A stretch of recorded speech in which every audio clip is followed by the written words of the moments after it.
Well, hello YouTube, this is RL coming to you again from my channel, and welcome back to another installment of Retro Life Reviews, where we review video games from the 1980s and 1990s. And once again, here is my good friend and co-host, CK. Once again, I am here. Hello, everyone. So we review everything on a like, love, and loathe scale with graphics, music, sound effects, gameplay, controls, difficulty, fun factor, replay value, and story if applicable. So today we're going to be reviewing the classic game for the not the Master System, for the Super NES. I'm getting ahead of myself. Yeah. King of Monsters 2. That's for right. the Super NES. All right, King of Monsters 2, also known as King of Monsters 2, The Next Thing, is a fighting game / wrestling game. It's pretty much a side-scroll beat-em-up. Released back in 1992 by SNK. It's a sequel to King of the Monsters, which I think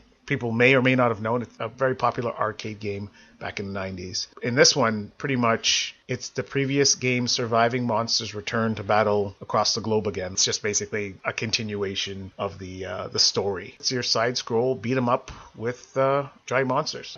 Alright, so let's get started with graphics first. What did you think of the graphics in this game? King of Monsters, CK. 2. It looks good. It's colorful. I've checked it out on the Genesis as well as the Super Nintendo. And for the most part, they look pretty identical. It's not like they look, heavily different. They do look a lot different than the arcade port, obviously, because the arcade would have had tighter graphics and a larger screen. It's fun. It looks good. All the little small buildings and the little trees and stuff are actually representative of a city. And for what they could do on the console, bringing an arcade to a console, it really worked. So I give the graphics in this game a retro love. Right off the bat, a retro love. Awesome. That's a pretty good score. Right away. Yeah, I like the way it looks. All right, so graphics for me. Yeah, it's very detailed. I was thinking when I was playing it, it kind of has that computer graphic feel to it, like it feels like almost like it's designed in a PC computer. DOS game. Yeah. Yeah, Gotcha. well, maybe because everything's so sharp edges and the buildings and everything. It's got that look like you played it on a PC. I don't know, maybe it came out on the PC first. I don't know. The graphics are very stylized. I really like the look of the game and the feel. It's got it's a cartoony feel. It's got really cool colors and graphical style, so it's enjoyable to look at, and it's quirky. I mean, it's got a quirky graphic style to it, Yes, it does. I like the look, but the only thing I'm not crazy about is the layout. The upper portion of the game where you can move upwards to the wording, it kind of blocks the rest fighting, of the kind of, and that annoyed me. I felt like it didn't look very professional. They should have had a smaller font for the lettering and all that stuff that they put on top, because if you're fighting with that there, it takes away from what you're seeing, and you're seeing it looks very busy, That's and true. For that, I will give it a retro double like for graphics. I'm a little bit harsh because of that. If it wasn't for the lettering on top and how it kind of interfered overlapped, I probably would have given it a love, but because that looks messy and it just doesn't look very professional, I just had to take a little bit of score from that. I respect that. Yeah, alright, so moving on to music.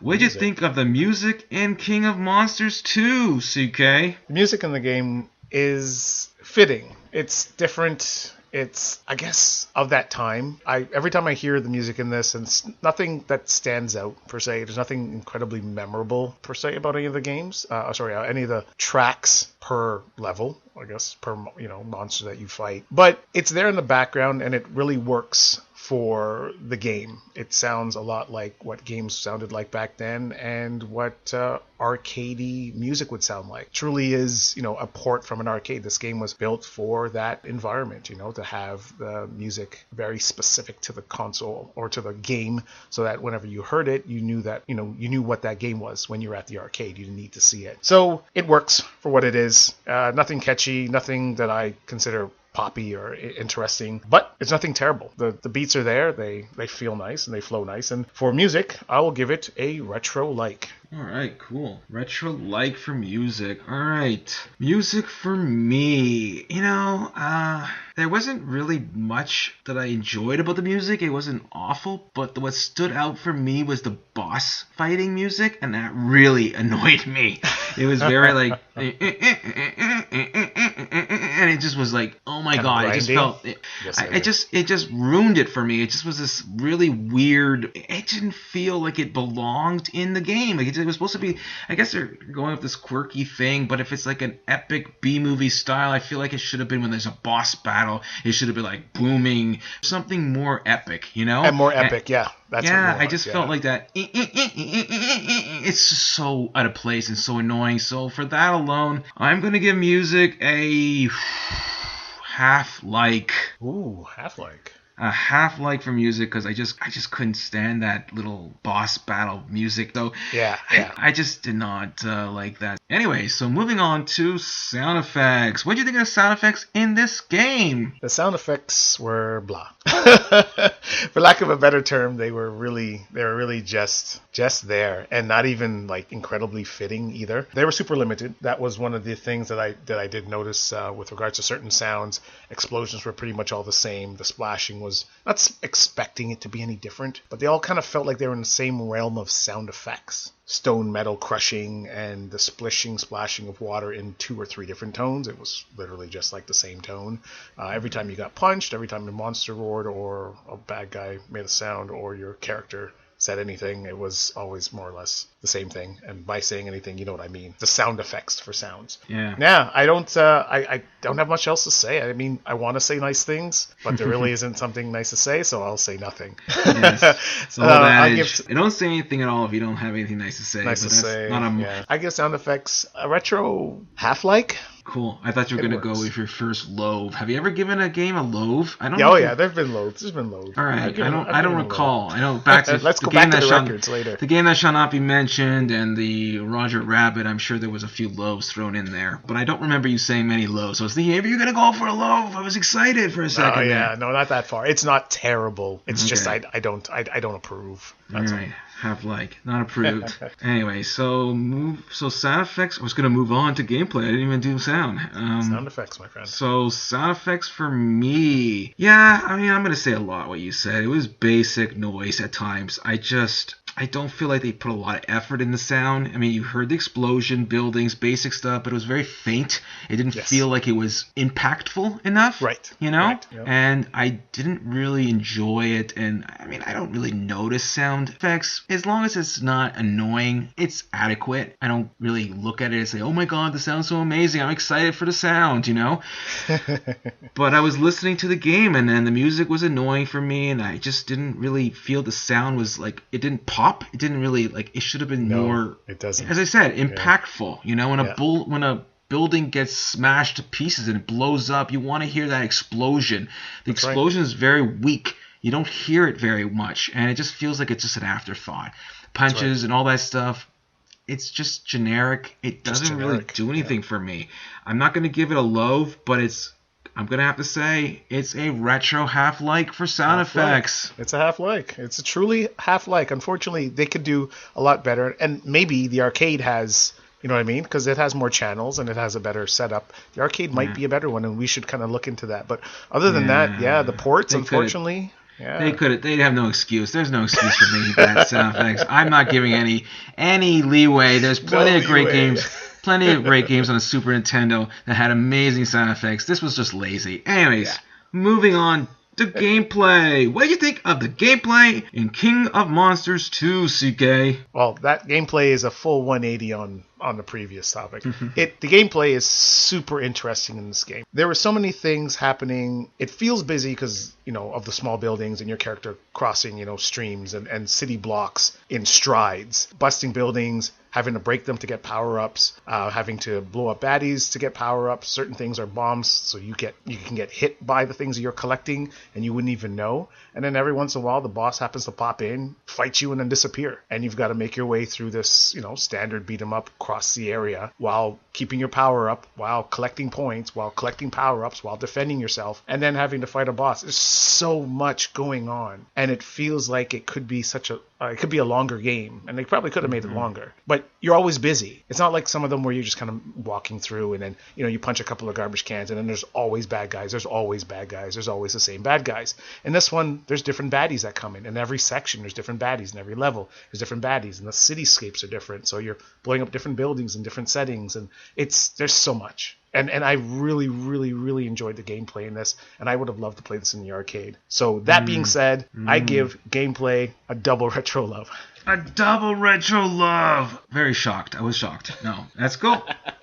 Retro double love. Retro double love, yeah. All right, so gameplay for me. Yeah. It's a fighter game, and I'm not, as you know, and I've said it before, Right. I am not a fighter kind of guy. I think I like maybe 2 fighter games of all time, which was Streets of Rage 2, as you know, and Street Fighter and Street Fighter 2. I actually like Street Fighter 2, and that's the only fighter games that I like. I never played this game as a kid. I never played fighter games as a kid, but it's a quirky B-movie feel fighter game, so it gets props for that because I like monsters. I like giant monsters. I actually like giant female.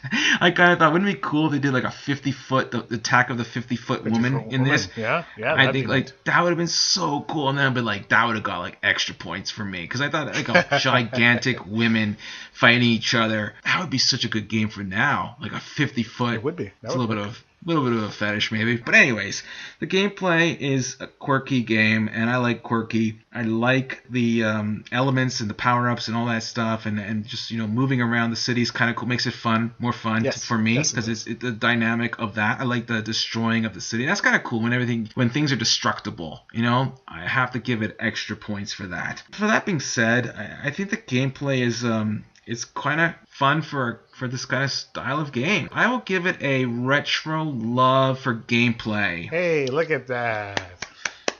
Yay. I'm getting an applause. You're getting an applaud, of course, man. I know that you're not a fan of these games because I know you're not a fan, but the fact that I picked this game and I enjoy this game, and I'm glad that you can see where the enjoyment lies. Yes, sound, yes, music. I understand your sentiments, but yeah, the gameplay itself and just the visual appeal of wrecking a city while also fighting a monster. How could you not like that? How could you not appreciate destroying buildings and fighting monsters? I mean, they really got to bring this to the PS5. An updated version that's really good. And I would definitely be interested. They better have the 50. They better have the 50-foot woman in there. Then I definitely would buy that day one. All right. On that note, moving on to controls. What did you think of the controls in this game? Controls are interesting, let me say, and I think it stems from them porting it directly from the arcade. When you get knocked down in this game, you've got to mash the A button to get up. Now, I know that's an arcade thing because, back in the day, if you got knocked down, you'd be wiggling the joystick and you'd be smashing on your buttons.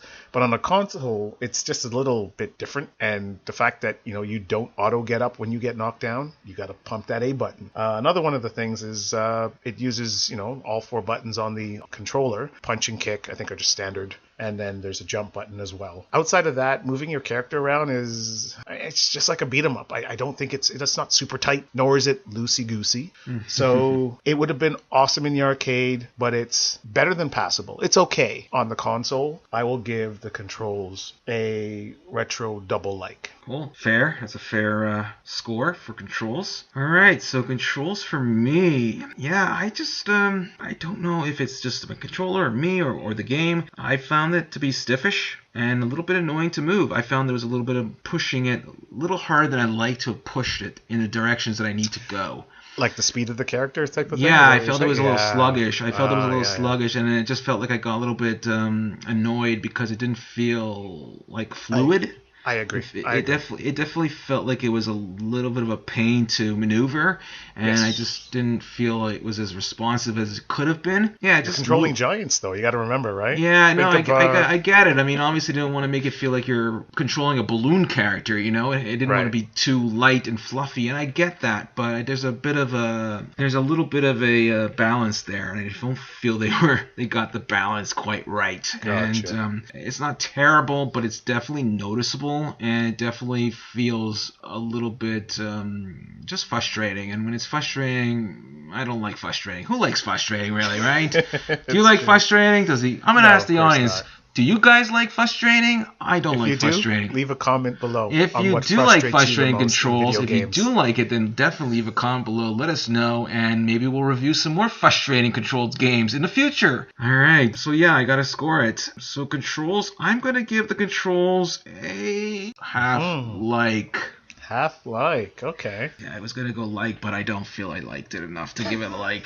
So it's a half-like. So different opinions. So moving on to difficulty. What did you think of the difficulty in this game, CK? Difficulty. It always comes down to, I guess for me, one of two things. Either it scales or ramps well, or they allow you to, choose, and it kind of scales based on that. And in the options, they give you the choice. There is a normal and there is a hard. Now, that's, again, for the port. Again, I don't know if it's that same way in the arcade. I mean, I think in the arcades, they mostly just set it to whatever they set it to and have people burn their quarters in the machine. But with regards to difficulty in this game's not that hard at all, really. I mean, a lot of beat 'em ups aren't. It's primarily timing that makes it hard, not necessarily the bad guys. So the choice of choosing normal or hard, plus learning the game as you play and getting better, I don't think the game's difficulty is too much for anyone really to play. And because of that, I will give it a retro double like. Ooh, cool. Another retro double like. Awesome. Alright, so difficulty for me. It was easy enough. It had some challenge. I'll tell you a funny thing. I was on the phone. I was playing this game, so a friend called me, and I beat the boss, and I was multitasking, and I was like, what? How did I beat this boss? While talking. And I'm like, I mean, people don't know. I'm not the best multitasker. Usually when I'm on the phone or I'm doing something, I can't text at the same time. You'll know right away when I'm talking to you. If I'm trying to text, my voice just stops. I can't talk. And I passed the boss. I think, did I do that, or did the computer beat it for me? So it's got a middle ground of difficulty. It's not too complicated. It's not too difficult. It's just right. Gets the job done. I like to say that, don't I? Gets the job done. And as you said, it's scalable. For that alone, I will give it a retro-like. Hey, nice. For difficulty. All right, moving on. All right, so let's move on to fun factor. What'd you think? Yeah, so what'd you think of the fun factor in this game, CK? The game is fun, dude. I mean, I've been kind of going on about this. My score, my gradings for pretty much everything. I enjoy this game. It's fun. The bosses are fun. The actions are fun. Playing two players is fantastic in this. Frustrating as hell, but fantastic in this. Destroying buildings are fun.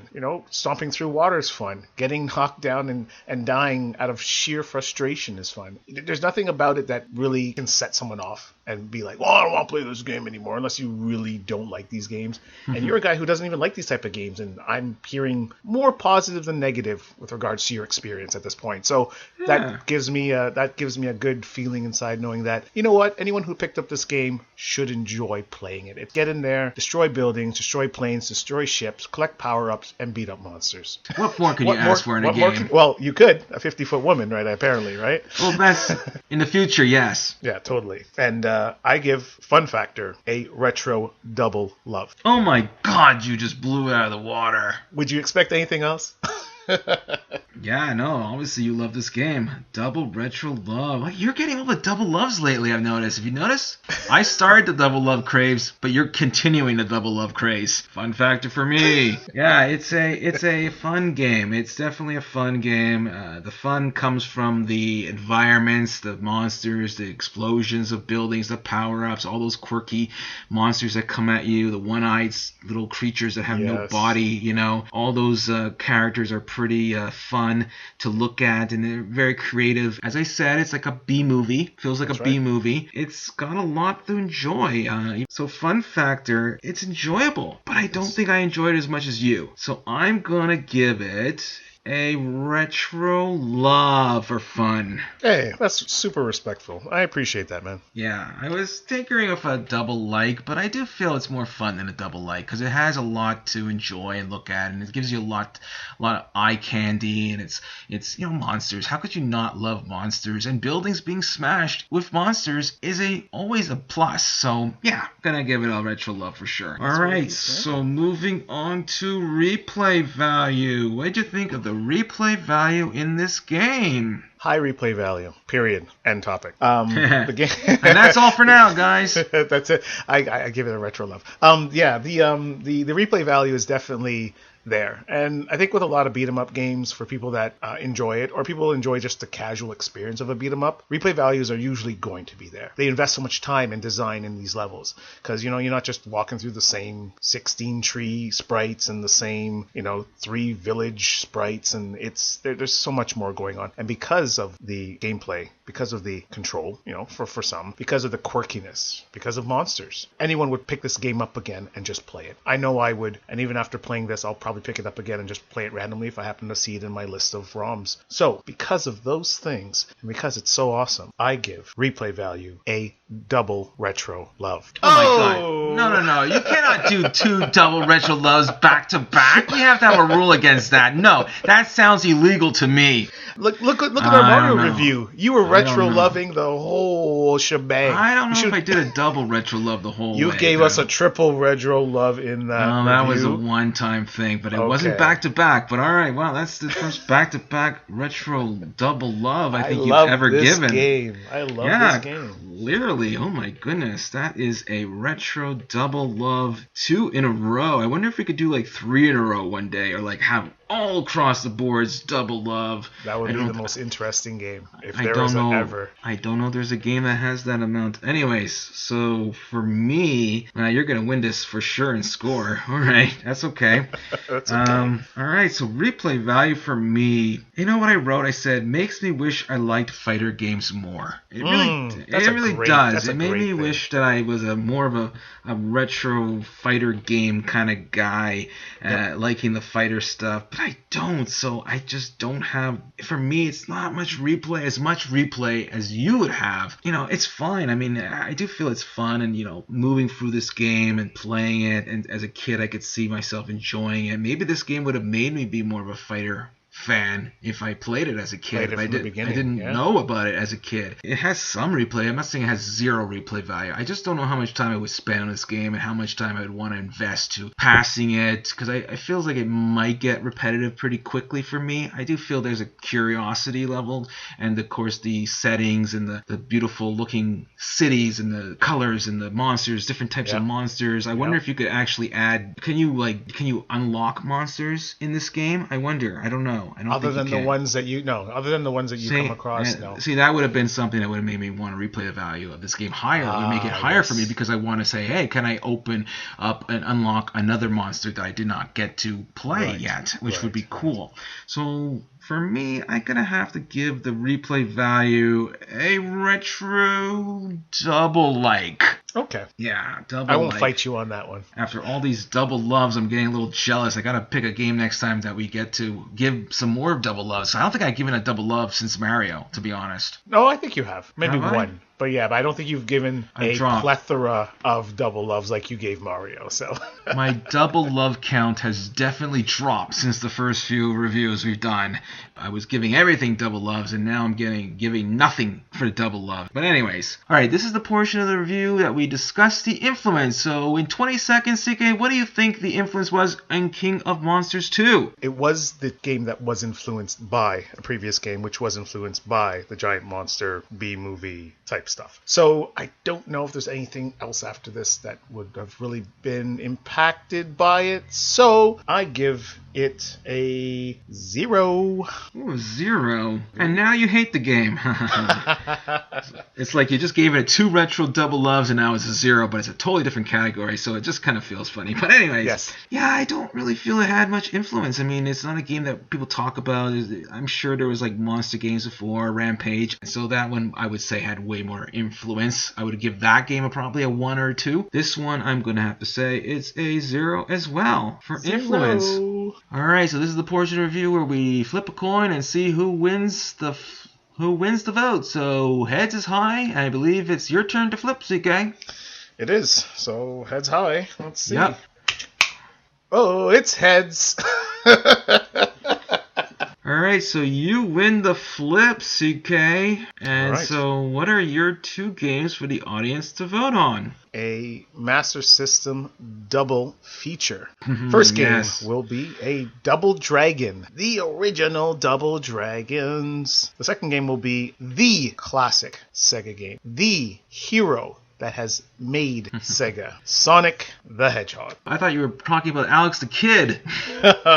No, they're both mascots, but Sonic made Sega and Sega made Sonic. It's kind of that partnership. He's the grandfather of Sega. And not a lot of people know that he was on the Master System before the Sega Genesis. I thought Sonic was a creation of Sega Genesis. So yeah, those are the 2 choices. So leave a comment below. Let us know which one you want us to pick in our next review. Thanks for doing this again, CK. It was always fun. Very welcome. Thank you for allowing me to pick a cool game and enjoy it and share it with everybody. Yes, it was a very cool game. So on that note, we will have more Retro Life reviews in the weeks, months, and years to come. Bye for now. Ciao, folks. Yeah, it's a double zero, double big Double fat goose zeros. not deuces, there's zeros. Snake goose eyes. eggs. Snake Snake eyes. Goose eyes. Goose Not snake eye- eyes, gooses. Goose eggs. Can't pronounce. Goose eggs. Goose eggs and snake eyes. Bloopers. Bloopers. That's an outtake.